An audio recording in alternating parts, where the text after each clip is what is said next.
चलिए अब आपको सीधा लिए चलते हैं जयपुर के सीतापुर में, जहां पर गो रक्षा सम्मेलन आयोजित हो रहा है।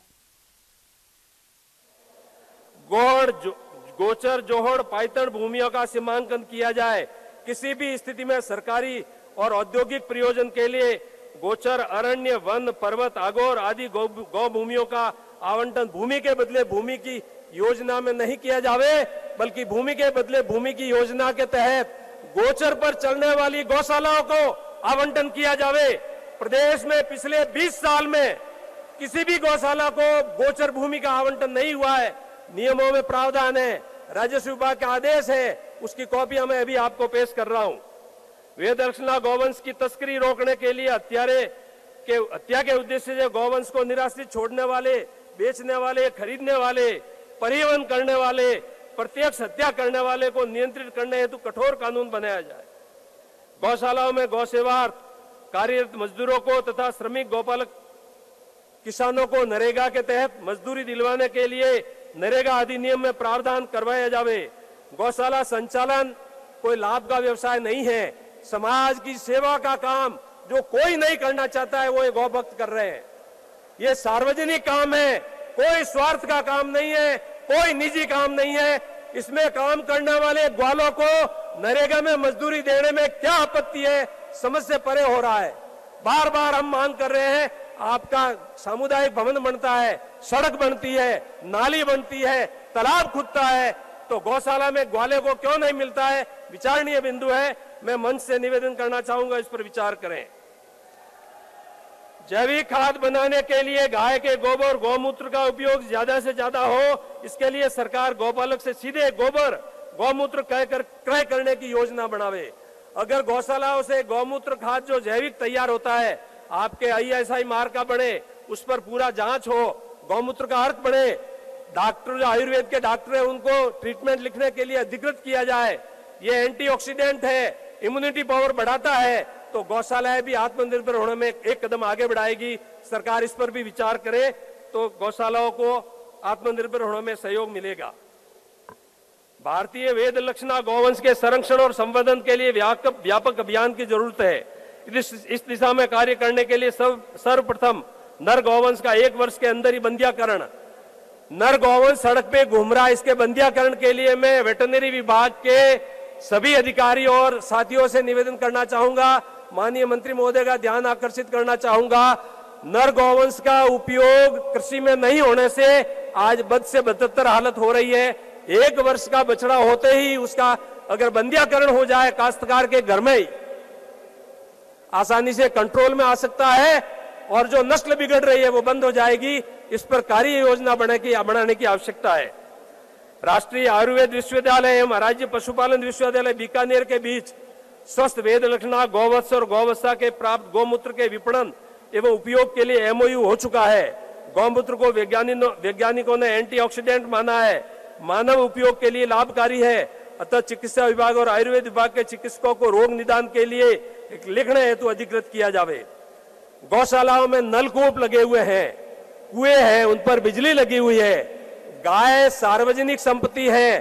जो गाय निराश्रित सड़क पे घूम रही है उसको गौशाला में आश्रय दे करके गौशाला संचालक अपना समय, अपना धन और हाथ जोड़कर मांगकर चंदा लाकर गौशाला चला रहे हैं और उस पर लगे हुए नलकूप से पानी निकाला करके गायों को पिलाया जा रहा है। उसकी राशि एग्रीकल्चर की सरकार नहीं ले रही है, डोमेस्टिक की आधी राशि ले रही है। कितना बड़ा अन्याय है। अभी तक शायद अधिकारियों का ध्यान नहीं गया। मैं मंच के माध्यम से ध्यान दिलाना चाहूंगा, गौशाला में गाय को पानी पिलाने के लिए यदि कनेक्शन है तो वो निःशुल्क होना चाहिए। ये मेरी मंच से प्रार्थना है। गोचर, वन, पर्यावरण, जल, कृषि, स्वास्थ्य, शिक्षा, संस्कार संबंधी समस्त ग्राम विकास की योजनाओं को सांसद और विधायक निधि मद से जोड़ने के लिए सरकार नियमों में संशोधन कराए। अभी तक सरकार की कोई भी योजना आती है उससे ऐसी गौशालाएं जो सरकारी भूमि पर या गोचर पे बनी हुई है, मैं माननीय मंत्री महोदय से निवेदन करना चाहूंगा कि राजस्थान की 1800 रजिस्टर्ड गौशालाएं और 800 अनरजिस्टर्ड गौशालाओं में से 1400 गौशालाएं सरकारी भूमि पर है, गोचर पर है। उन गौशालाओं को आपकी योजना का कोई लाभ नहीं मिलता है। सबसे पहला सर्टिफिकेट बीडीओ और कलेक्टर मांगते हैं कि भूमि का प्रमाण पत्र लाओ। मैं चाहूंगा कि या तो उनको भूमि का आवंटन हो, भूमि का आवंटन होने के लिए जो नियमों में प्रावधान है, आपके रेवेन्यू सेक्रेटरी साहब को मैं बता सकता हूं, मेरे पास सर्कुलर डिपार्टमेंट के हैं। आप आवंटन करिए, भूमि के बदले भूमि, सरकारी भूमि को गोचर घोषित करिए और वो गौशाला को दीजिए। जब आप इंडस्ट्री के लिए दे सकते हैं तो गौशाला एक सार्वजनिक उद्यम है, उसको क्यों नहीं दे सकते? उसको देनी है ताकि उसको योजनाओं का लाभ मिल सके। यदि आप नहीं दे सकते हैं, तो नियमों में संशोधन करके एमपी एमएलए लेड की राशि का उपयोग उन गौशालाओं करने के लिए भूमि की आवश्यकता का बिंदु समाप्त करिए।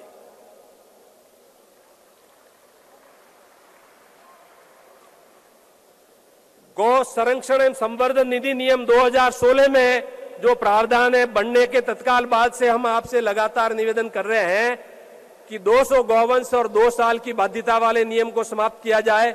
मेवाड़ में, उदयपुर डिवीजन में जमीन छोटी है और 100, 125 और 150 और 50-60 गायों की भी गौशालाएं चल रही है।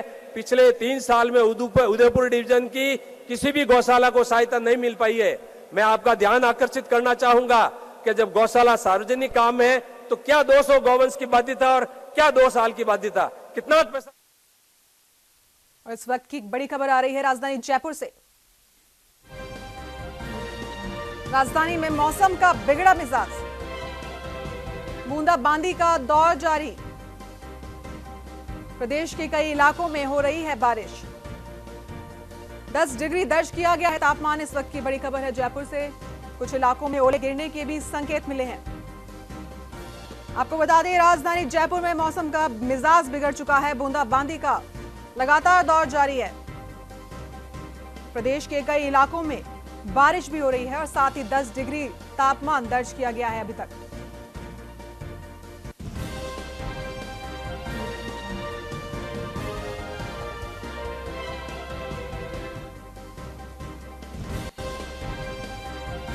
और अगली बड़ी खबर जयपुर से। जेडीए की जगतपुरा में कार्रवाई। 4 बीघा सरकारी जमीन से हटाया गया अतिक्रमण। जेडीए की निलय कुंज योजना में भूमाफियाओं ने कर रखा था कब्जा। बाउंड्री बनाकर कर रखा था फार्म हाउस। जेडीए के मुख्य नियंत्रक रघुवीर सैनी के नेतृत्व में कार्रवाई की गई है। इस वक्त की बड़ी खबर है जयपुर से, जहां जेडीए की बड़ी कार्रवाई सामने आई है। 4 बीघा सरकारी जमीन से अतिक्रमण को हटाया गया है। इस जमीन पर भूमाफियाओं ने कब्जा कर रखा था और बाउंड्री कर फार्म हाउस बना रखा था। आपको बता दें, जेडीए के मुख्य नियंत्रक रघुवीर सैनी के नेतृत्व में यह कार्रवाई हुई है। इस वक्त ये बड़ी खबर आ रही है जयपुर से।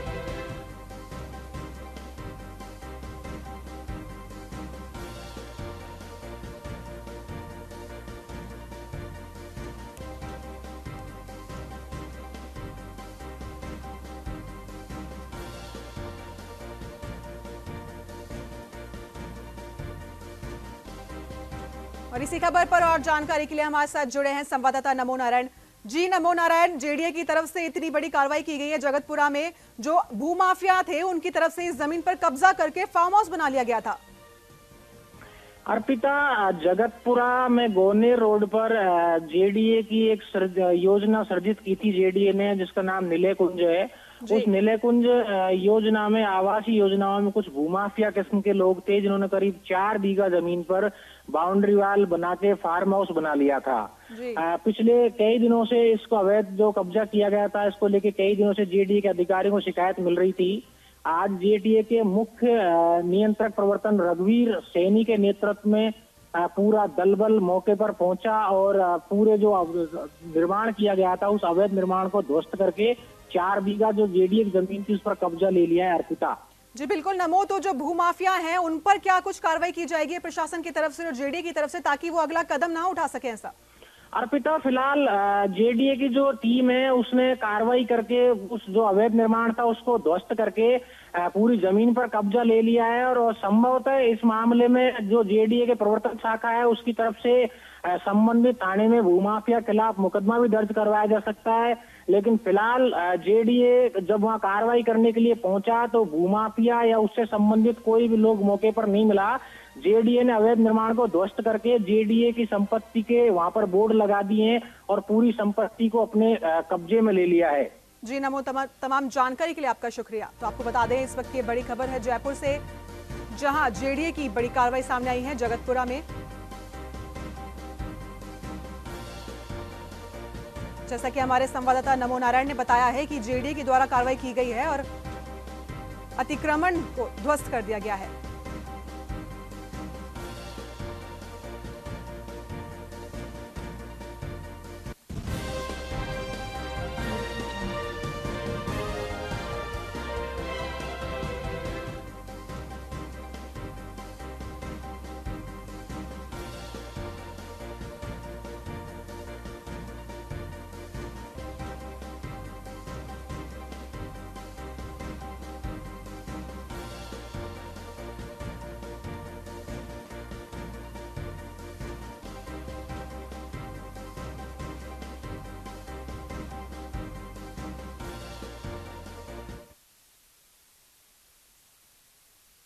राजस्थान के पाली में एक बार फिर चोरों ने खूब धमाचौकड़ी मचाई। शहर के मुख्य बाजारों में 3 दुकानों के ताले तोड़कर नकदी और सामान चुराकर चोर फरार हो गए। चोरी करते हुए चोर सीसीटीवी कैमरे में कैद हो गए हैं। चोर दुकान का शटर तोड़ते हुए नजर आ रहे हैं। जिन दुकानों में चोरी हुई उन दुकानों को नजदीकी रात्रि गश्त पुलिस कुछ दूरी पर बैठती है। चोरी की घटनाओं को लेकर व्यापारियों में आक्रोश भी है।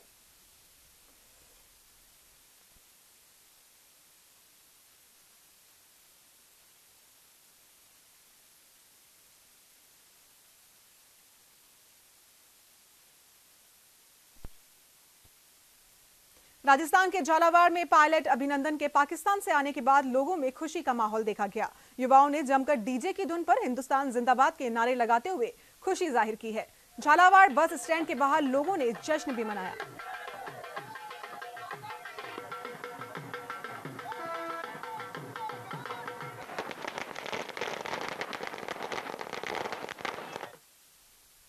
देश भर में शुक्रवार शाम को जैसे ही भारतीय वायुसेना के विंग कमांडर अभिनंदन की वतन वापसी हुई तो जयपुर शहर गांव ढाणियों में जश्न का माहौल देखा गया। सुबह से लोग अपने लाडले की रिहा देखने के लिए टेलीविजन और मोबाइल फोन पर लाइव देखने के लिए बेसब्री से इंतजार कर रहे थे। जैसे ही विंग कमांडर अभिनंदन की वतन वापसी हुई तो शहरों सहित गांवों में भी लोगों ने जमकर आतिशबाजी कर पटाखे फोड़े। लोगों ने भारत माता के जयकारों से आसमान गुंजायमान कर दिया। ग्राम आसलपुर के तेजाजी चौक पर अभिनंदन की वतन वापसी पर जमकर आतिशबाजी कर रहे लोगों ने एक दूसरे को मिठाइयां भी खिलाई।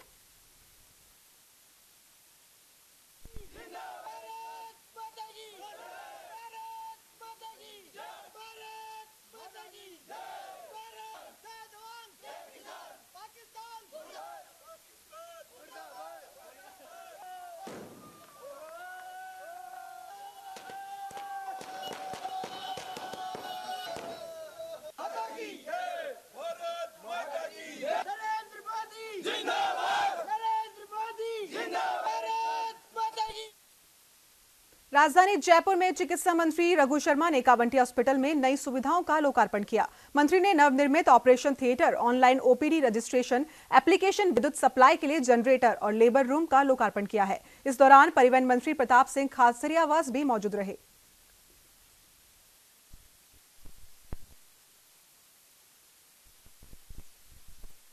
नेशनल हाईवे 27 पर आबू रोड LIC कट के सामने 3 ट्रकों की आपस में हुई भिड़ंत। तीनों ट्रक क्षतिग्रस्त हो चुके हैं। ट्रक में सवार 2 व्यक्ति घायल हुए हैं, जिन्हें उपचार के लिए राजकीय चिकित्सालय ले जाया गया। सूचना मिलने पर LNT की रूट पेट्रोलिंग टीम और रीको पुलिस मौके पर पहुंची।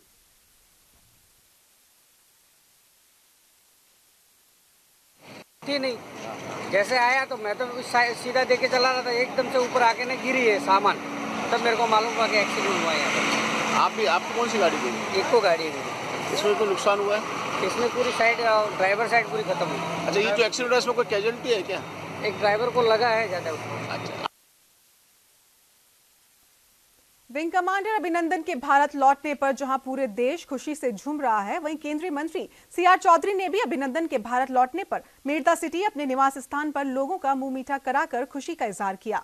आप तस्वीरों में साफ देख सकते हैं, CR चौधरी मेड़ता सिटी में आम लोगों के साथ विंग कमांडर अभिनंदन के भारत लौटने पर चर्चा कर रहे हैं। लोगों का मुंह भी मीठा कराया जा रहा है। CR चौधरी ने इस मौके पर कहा कि भारत के वीर जवान का लौटना पूरे देश के लिए खुशी का पल है और प्रधानमंत्री नरेंद्र मोदी की कूटनीति का ही नतीजा है कि आज पाकिस्तान दबाव की स्थिति में है और पूरा आतंक के मामले में पूरा पाकिस्तान के खिलाफ विश्व है और पाकिस्तान अकेला पड़ गया है और आगे भी पाकिस्तान और आतंकवाद के खिलाफ कार्रवाई जारी रहेगी।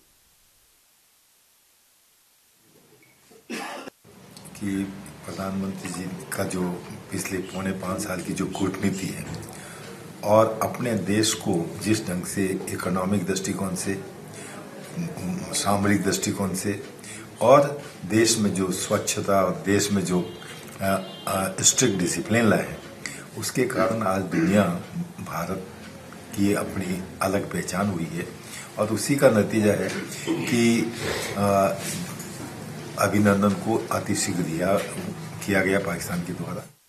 राजस्थान के जोधपुर संभाग के जालोर जिले में जिला विधिक सेवा प्राधिकरण जालोर के निर्देशानुसार ग्राम पंचायत पाचोटा के ग्राम तरवाड़ा में कार्यक्रम के दौरान मृत्यु भोज को रोकने के लिए परिवार को पाबंद किया गया और अपने समाज में प्रचलित कुरीतियों को मिटाने की दिशा में कदम उठाने को कहा गया। आपको बता दें कि इस मामले को उठाने वाले जागरूक जनता और युवा साथियों की सराहना भी की गई।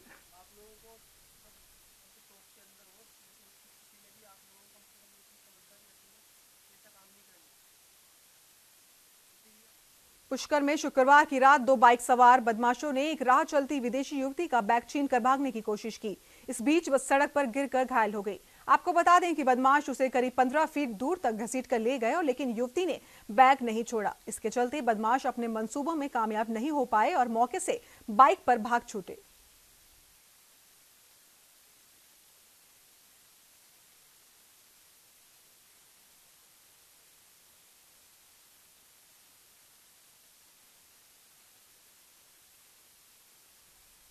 और इस वक्त की एक और बड़ी खबर राजधानी जयपुर से। जेके लॉन पहुंचे चिकित्सा मंत्री रघु शर्मा। अस्पताल में शुरू हुई नई सेवाओं का साथ ही उद्घाटन किया है। नए रजिस्ट्रेशन स्वागत कक्ष कम वेटिंग हॉल की शुरुआत। अस्पताल में नए ब्लड बैंक का भी हुआ है विधिवत उद्घाटन। पहले ब्लड के लिए जाना पड़ता था सवाई मानसिंह हॉस्पिटल, अब 12 साल से कम उम्र की बच्चियों को बिना डोनेट मिलेगा ब्लड। इस वक्त की बड़ी खबर है जयपुर से, जहां चिकित्सा मंत्री रघु शर्मा जेके अस्पताल पहुंचे हैं। अस्पताल में शुरू हुई है नई सेवाएं और इन सेवाओं का उद्घाटन किया है चिकित्सा मंत्री रघु शर्मा ने।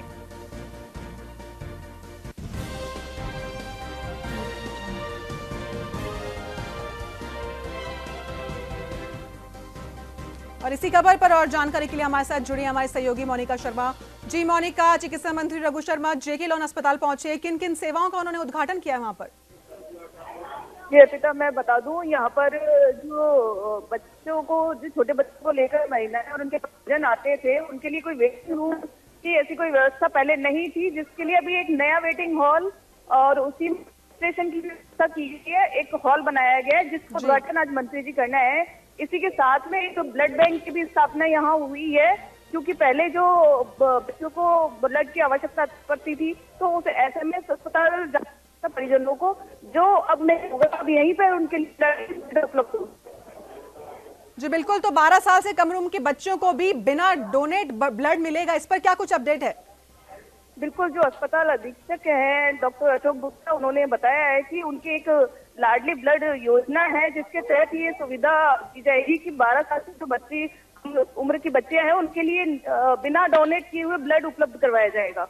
जी बिल्कुल मोनिका, तमाम जानकारी के लिए आपका शुक्रिया। तो आपको बता दें इस वक्त की ये बड़ी खबर है जयपुर से, जहां चिकित्सा मंत्री के द्वारा जेके लॉन अस्पताल में तमाम सुविधाओं का उद्घाटन किया गया है। जहां पहले ब्लड लेने के लिए एसएमएस अस्पताल जाया जाता था, अब ब्लड वहीं उपलब्ध हो सकेगा।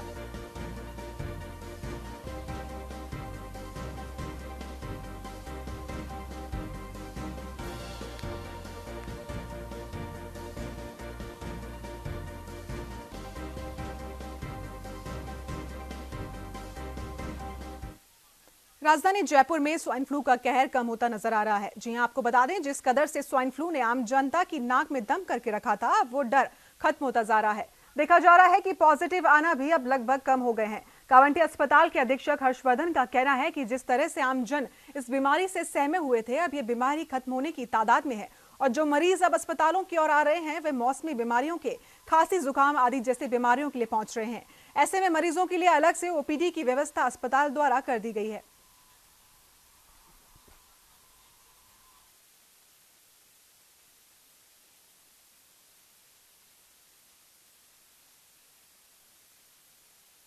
देखो, जहाँ तक स्वाइन फ्लू बीमारी का सवाल है, ये बीमारी जब स्टार्ट होती है खांसी जुकाम और बुखार से स्टार्ट होती है, लेकिन इसमें कुछ फीचर्स जैसे बुखार या गले में दर्द ज़्यादा होता है, तो उस तरह के पेशेंट्स हैं, हम उसको स्वाइन फ्लू कैटेगरी में रखते हैं और उसको इवेल्युएट करते हैं प्रॉपर्ली। अब इसमें यह है कि जहाँ तक कम्युनिटी हॉस्पिटल का सवाल है, हमारे पास में स्वाइन फ्लू ओपीडी अलग से रन कर रहा है और उसमें ऑन एन एवरेज जो पेशेंट्स हैं 50 से 60 पेशेंट, जो पहले से काफ़ी कम हो गए, जो पहले 100, 110, 120 के आसपास आते थे जनवरी दिसंबर में, अभी वो 50, 60 या 70 के आसपास है। जयपुर में चल रहे इंडिया डायबिटीज 2019 संगोष्ठी में देश विदेश के अनेक विशेषज्ञों ने आज विभिन्न सत्रों में डायबिटीज से मुक्ति के लिए खान पान, व्यायाम और दवाइयों के बारे में नवीनतम जानकारी का आदान प्रदान किया। 4 दिवसीय सम्मेलन के दौरान मुंबई के डॉक्टर महेंद्र नरवानिया ने बताया कि मोटापे के कारण 15 करोड़ लोग डायबिटीज से ग्रसित हैं। मोटापे को दूर करने के लिए बैरियाट्रिक सर्जरी के द्वारा भारत में हर साल करीब 20,000 लोग सर्जरी करवाते हैं, जबकि अमेरिका में ये ऑपरेशन करवाने वालों की संख्या 2 लाख है। डॉक्टर महेंद्र नरवानिया ने कहा कि अमेरिका में मोटापा अधिक है और अधिक जागरूकता के कारण इतनी अधिक सर्जरी होती है।